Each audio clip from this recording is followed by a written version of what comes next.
a young black shoe shiner was in an elevator in a department store, and as it opened, he tripped and he touched a young white woman. That sparked calls for his arrest. That sparked concerns about lynchings.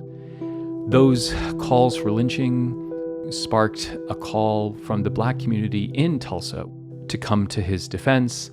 There was a set of conflicts, and ultimately there was violence. And at the end of it, in just a remarkably sad and horrific episode, up to 300 blacks were killed.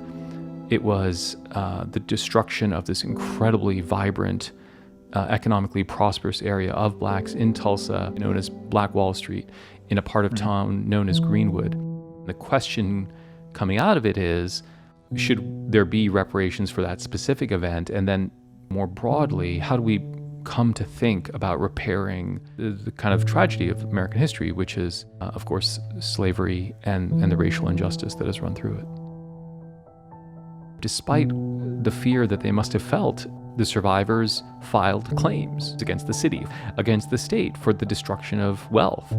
And, in today's dollars, the claims that they filed are on the order of $30-40 million of real specific property damage. Unfortunately, those cases never really went anywhere. The damage is enormous from a financial and economic perspective, but the psychological damage, the loss of life, is really, I think, incalculable. What do you do with these historic injustices? We have these examples. There's one relatively small example in the United States which parallels Greenwood, which is a community in Florida known as Rosewood, where they in fact did succeed in getting reparations for a somewhat similar event. We have the example of German reparations for Holocaust survivors. And then, of course, we have the Truth and Reconciliation Commission in South Africa.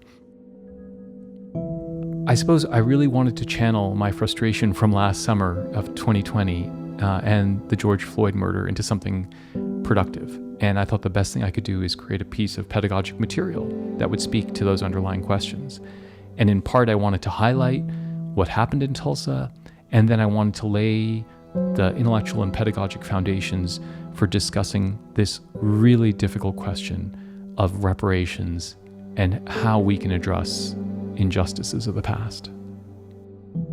There are no tidy takeaways, but what I hope people will walk away with is a deep understanding of how we have to come to terms with our past and how messy it is, and how that process of reconciling ourselves with the past might include reparations, but it has to be addressed so that we can begin talking about the underlying questions that plague us through till today.